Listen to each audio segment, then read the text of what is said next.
Thanks for tuning in today. I'm Dr. Nick, the Incrementalist. Join me as I seek out the small incremental changes being applied in other industries that we can learn from and that can be applied in healthcare.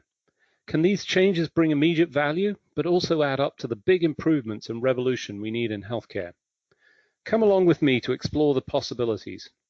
My innovative guests from around the globe have used small incremental improvements to achieve their moonshot. And today, as I am each and every month, I'm delighted to be joined by Dr. Craig Joseph. He's the Chief Medical Officer of Nordic Consulting. Craig, thanks for joining me.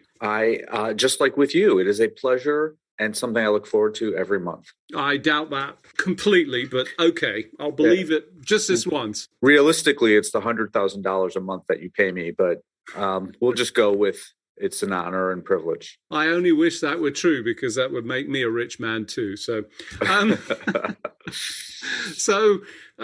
we're looking at news from February of this year, and it would be impossible to consider the world without ChatGPT. In fact, I think ChatGPT has taken over everything, is producing all content, and if you haven't heard of it, you must have been hiding underneath a mushroom somewhere.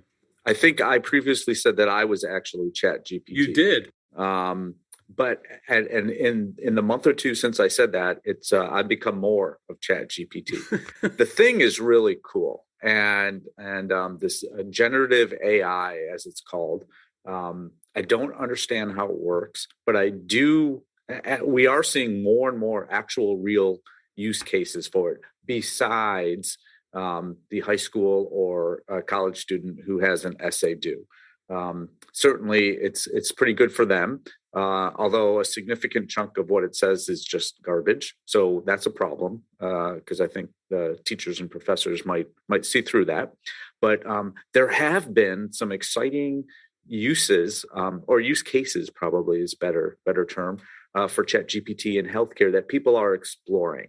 None of these are mainstream, in my opinion, yet, but they seem exceedingly promising even today. So let me just give you one example that kind of shocked me. Taking lab results or very specific kinds of imaging or results and having ChatGPT kind of translate it from doctor talk into regular person talk.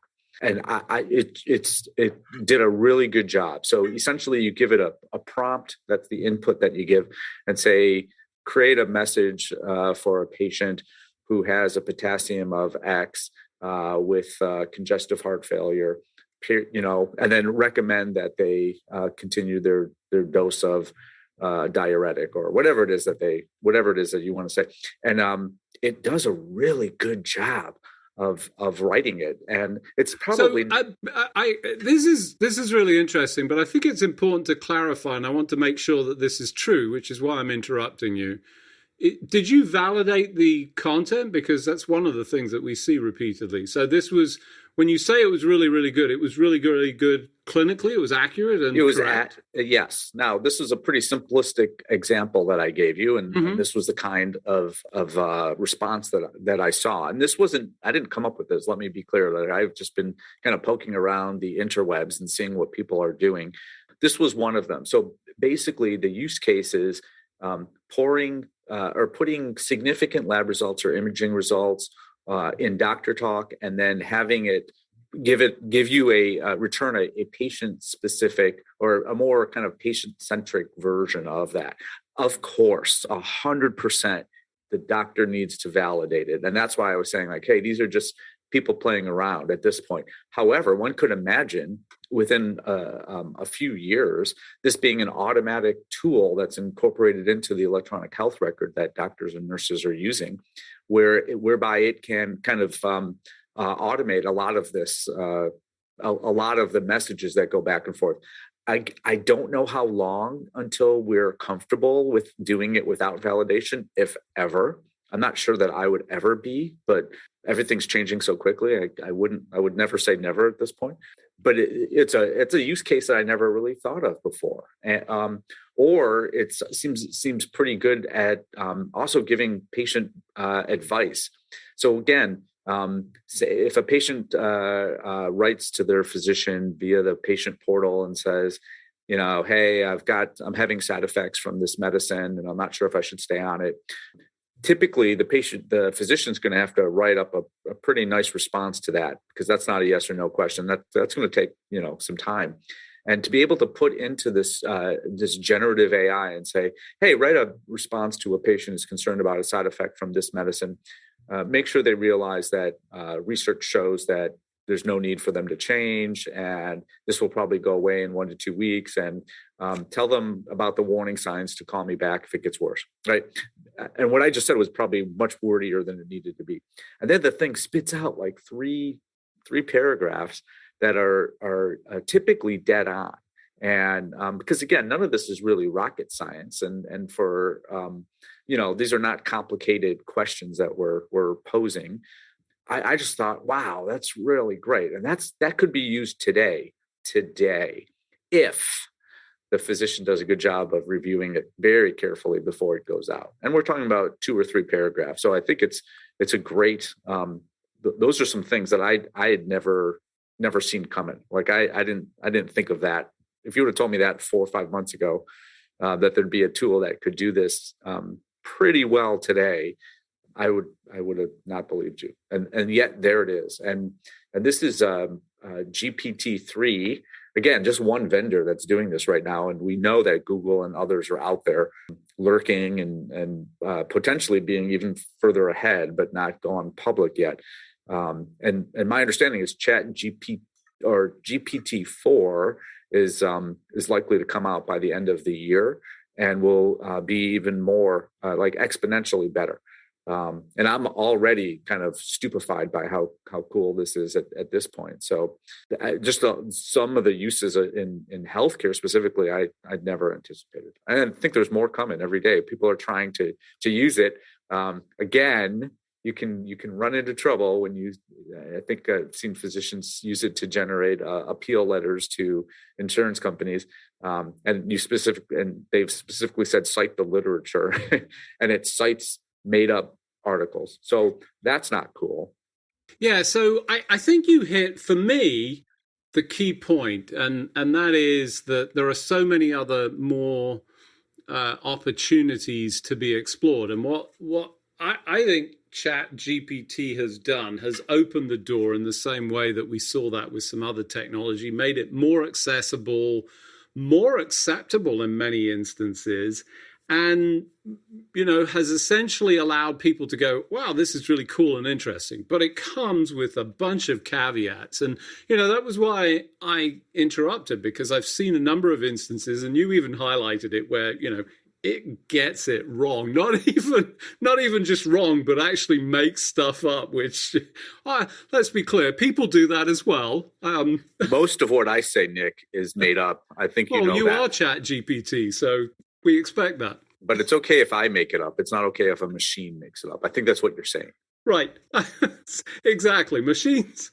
Absolutely not. So let's just for a second, for the benefit of people to understand. So, Chat GPT. So, what is it? Well, generative pre-trained transformer is what GPT stands for, which, put another way, is a word predictor.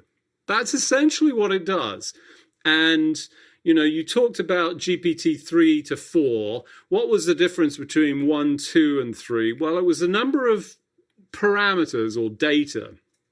And 1, I think, had about 100 or so million. 2 was up in the 1.5 billion, so consuming much more. And 3 was up to 175. And then ostensibly people hear that and go, oh, right, 4 is going to be out there. And yeah, they're going to add a bit more, but actually more is not always less. We've seen others. I'm trying to think. I want to say it was IBM. I forget which one had somewhere of the order of 530 billion parameters, and it wasn't any way better. It's more about fine tuning. But that word predictor is important in all of this, because essentially what it's doing is pulling from all that data and saying, what do I think is the most likely next piece of data to send out? And I can't be certain of this, but the errors, the made up, I'm willing to bet has appeared somewhere in its data set. That's why it's got that. I don't know if that's true. I'm not deeply sort of invested in that. But I'm with you. I'm excited, but I'm also a little bit cautious because I've seen, some of this overextension.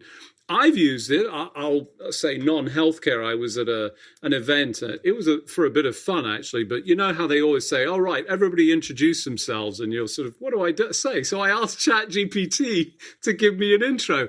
It was actually pretty cool. And I did declare it, and this intro was, and it was funny, but it was actually a pretty good use case, and it had data about me, which was also kind of interesting. But it's still limited.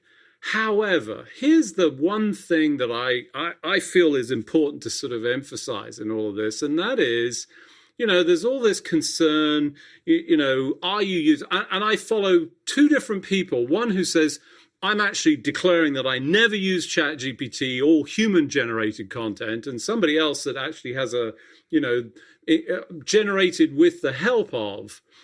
And I actually think both extreme. Well, actually, the other is not an extreme. But the point that I think that was made to me that I think is entirely relevant here. Nobody puts checked by spell checker before they send out stuff, or in my case I use Grammarly all the time, thank God, because my typing is awful.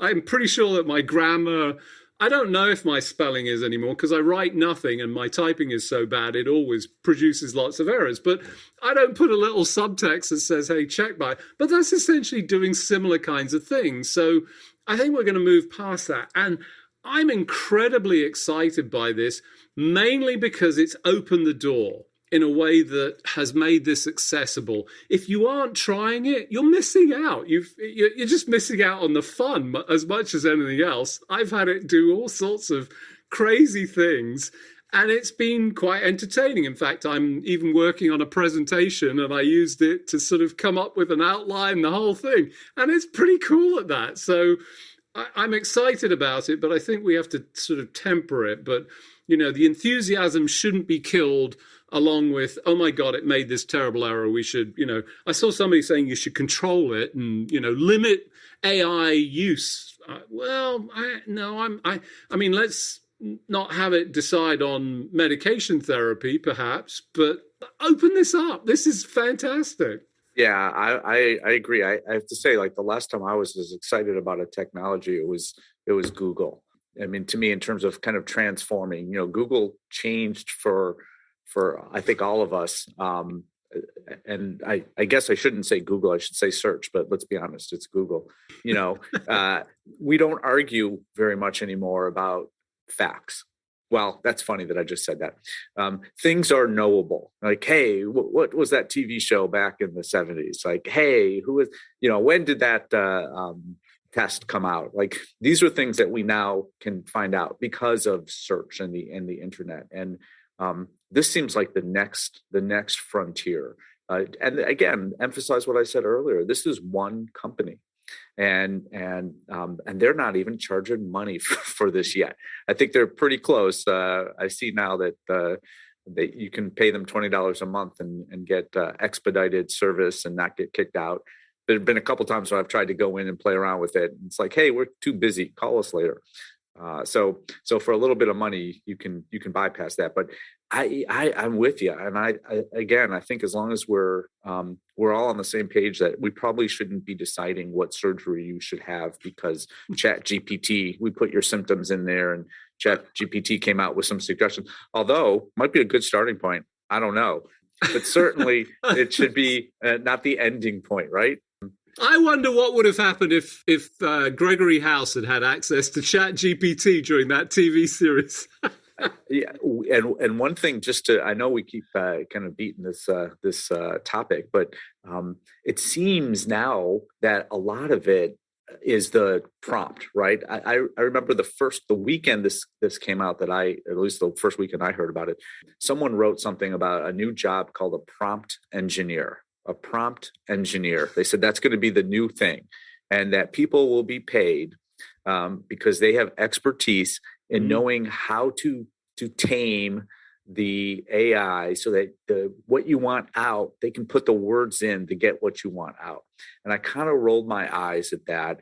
And then a couple things happened. One, this weekend, I read in the newspaper that there is now an advertisement from some company for a prompt engineer making, I'm not making this up, $250,000 a year. And so I thought that's pretty cool for a job that I don't think existed 6 months ago. And secondly, I was telling another physician colleague of mine about it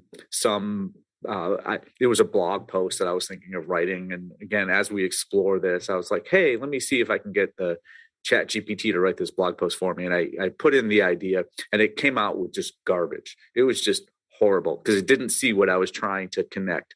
And I mentioned this to a colleague of mine, and he's like, yeah, you didn't put in the right prompt. And he seems to have some kind of natural born ability, because he showed me some of the things that he's come up with. And so I do think there's that as well. So it's putting in the correct prompt, or at least putting in the information that the AI needs to direct it to where you want to go is not obvious. So there are some of us that have this ability. I'm not one of them, apparently, but I do think it's interesting. And again, just kind of this idea that I could take an operative node, and just say, hey, make this into one paragraph with 7 sentences, explain to the patient what we just did.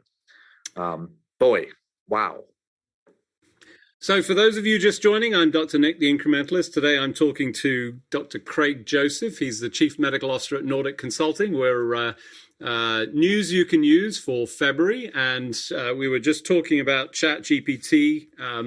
As Craig described, the prompt engineer, I would say the prompt whisperer, or let's say the Chat GPT whisperer is the new, I'm the chief Chat GPT whisperer. And I'm actually going to say that I was pretty good at some of this stuff, certainly my results. And there are some super experts, as we saw with the launch of Microsoft's version of it, which took a nosedive along. And I'm pretty sure, I think it was Yo or Yi or whatever it was called, that was theirs as well. So it's not quite as easy as people make out in all of this. So anyway, great conversation. Let's move on to a couple of other things whilst we've still got time. Mastodon, still a thing, but is anybody getting anything out there? Turns out there's some new ways to do so, right? Yeah, so Mastodon is another social media app, really kind of showing up as a pseudo competitor of Twitter. I say pseudo because it's not a company; it's a network, a distributed network. And don't ask me to tell you anything more because I don't really understand. But basically, as I understand it, no one's in charge of Mastodon, and so there's no risk of a company selling advertising or doing anything else. Yeah, so there's a new app called Ivory. Get it? Mastodon. Ivory. that it's out in beta. I know, it's pretty cool.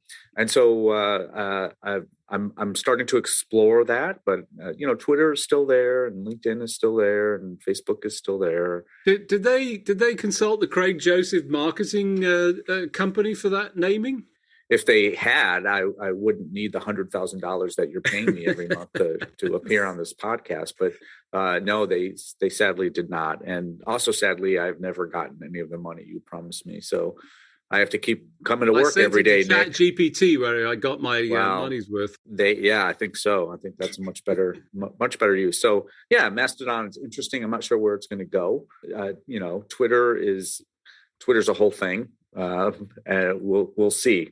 I think the jury's still out on Twitter, but Mastodon seems to be making a surprising jump. And I think what's interesting is actually it's different groups. Like there's something I think we still call med Twitter, and those are healthcare professionals that are active on Twitter and ask questions and interact. And IT is another one where there's a lot of technology folks that used to be on Twitter are moving en masse to Mastodon, as I understand it. So it'll be interesting to see if these certain subpopulations kind of bail and go from one place to another place. mostly it just forces us to post our things on multiple social media if we want to Yeah, that's interact with so far everyone. that's been my experience, I got to say. But I'm there, but I'm not really there. It's I think they somebody had a term, post and dump or something. Anyway, I've done a little bit, but it's really sort of it's out there. I got to ask you. I'm gonna. We've talked about this, I know, before, but direct to consumer advertising of drugs occurs in two countries. One is the United States, the other is New Zealand. Still don't understand why New Zealand is there, but the US, huge market. Really interesting article in JAMA that looked at the association of the drug characteristics and the amount of money that was spent on it. And worryingly, not surprisingly, in my view, the drug companies spend more money advertising if the drug showed less clinical benefit. Why, Craig Joseph, does the United States still allow direct-to-consumer advertising of drugs? Well, it's a great question. I don't think it's a still. The question I would have in my mind is, why did we start in the first place? Yeah, that's also a good question, but I don't know the answer to that. Back in the day, drug companies could sell advertise prescription medications only in journals or other tools that were focused on physicians, because they're the ones that control. It's a prescription medication that we're talking about, and I have to say I'm not aware of why that changed, but boy, it did, and it's I think everyone that's not under a rock knows, because you can't turn on a television or watch a show without kind of like, hey, do you have these symptoms or do you have this disease? So my question is not why are we still doing this? Why did we start in the first place? The only rationale could be that there are patients out there who have diseases or symptoms for which there are medications that might help them, prescription medications, and they were not aware, so hence they did not ask their physician. I am sure that that's the rationale that was explained to our representatives and senators who made this happen. I suspect there's not data to support that, and this article is another piece in the puzzle to say that that's probably not the case, but I'm not sure that genie's out of the bottle. I'm not sure how you're going to get that genie back in. Yeah, it's interesting you say piece in the puzzle, not nail in the coffin, which is what I'd like it to be, but I'm pretty sure you're correct. It's there ain't no changing that particular process, unfortunately. I got to say, it's really troubling. I'm all over patient awareness and, making sure that people understand, but the context of all of this, especially with these fractional improvements that you see with some drugs where, they change just a little bit, and then, suddenly you've got to get the latest and greatest that's off patent. It's very troubling. So we've got a little bit of time left. You and I think, are both big coffee drinkers in some version. In the remaining time, I saw a piece that talked about coffee essentially borrowing from your sleep bank, and it won't give you the energy. You essentially, you have to pay it back at some point. I don't buy that. I drink gallons of the stuff, albeit up until a certain point in the day, and then I stop wanting it, quite frankly. But I really do drink a lot of coffee. Do you ever have trouble with your caffeine addiction? I'm saying you're an addict. I don't know if that's true, but I'm an addict, and I'm proud of it, of caffeine anyway. I mean, Nick, I haven't slept since 1990, so I don't really know what you're talking about.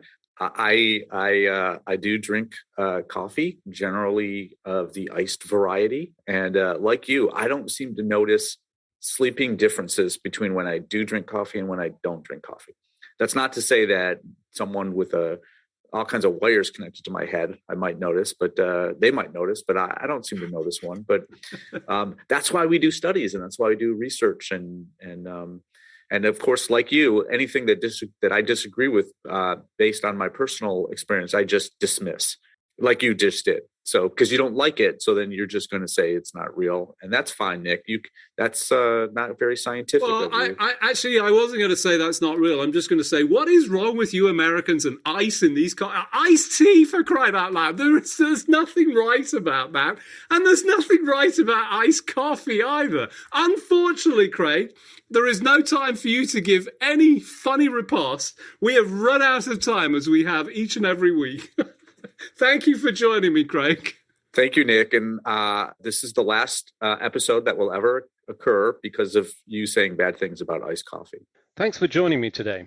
Do you have any better ideas, or have you found a small incremental change that's brought about a big improvement in your world? Let's continue the conversation on our hashtag, The Incrementalist, or share with me at Dr. Nick1 on Twitter. You can find more information about the show on our program page at healthcarenowradio.com. And tune in next time to hear my discussions with leaders and innovators from around the globe who've revolutionized their space by using small incremental improvements to achieve their moonshot. I'm Dr. Nick, the Incrementalist, and I'm starting a revolution through evolution.